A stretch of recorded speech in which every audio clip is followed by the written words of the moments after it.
Dans l'actualité, bien sûr, de ce jeudi, la mobilisation contre la réforme des retraites se poursuit. Aujourd'hui, ce sont surtout des lycéens qui ont pris le relais. Cet après-midi, 1000 personnes selon les forces de l'ordre, 2000 selon les manifestants ont pris le départ depuis la porte de Paris à Lille et ont défilé dans les rues. Nos reporters Jean-Marc Courtin et Frédéric Regnault étaient en direct cet après-midi depuis le cortège. Regardez. Bien écoutez, le calme, on peut parler d'un calme relatif, c'est une manifestation, ce sont des jeunes, donc il y a beaucoup d'ambiance, il y a beaucoup de bruit. Quant au débordement, en effet, nous avons discuté avec les policiers, nous avons discuté avec les pompiers, nous avons discuté avec les lycéens également, pour faire le point un petit peu sur ces débordements. Dans l'ensemble, la manifestation se passe dans un climat bon enfant. Il y a eu un véhicule retourné, il y a eu tout à l'heure un mouvement de foule au métro République qui a provoqué une chute. Est-ce en lien avec la manifestation? C'est bien difficile de le dire. Alors je vous rappelle que ces lycéens qui sont derrière moi, qui sont plusieurs centaines, ont rejoint la protestation sociale mardi. Ils ont décidé de poursuivre le mouvement en commençant un blocage de leurs établissements respectifs hier. Blocage qui s'est répété ce matin dans la plupart des établissements lillois. C'était le cas à Pasteur, c'était le cas à Montebello, à Baggio, à Fénelon ou encore à Fédherbe.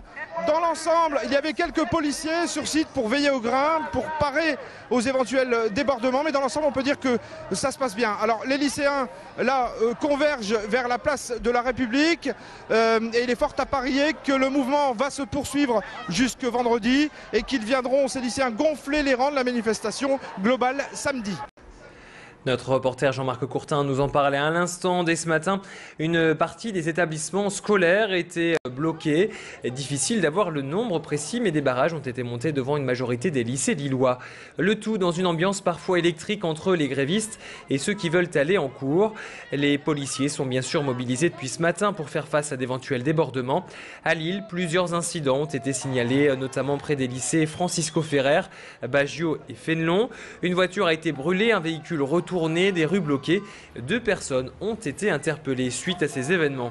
Globalement, les lycéens se sentent concernés par cette réforme des retraites qu'ils jugent injuste.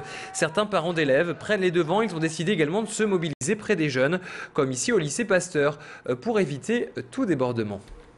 D'abord, on est là en tant que parents, un peu en tant que casque bleu, pour éviter qu'effectivement le mouvement dégénère, parce qu'on s'est aperçu par le passé qu'effectivement l'administration n'hésitait pas à faire venir la police, qui excitait un peu les troupes, et donc du coup ça générait des choses à violence, quoi, en fait.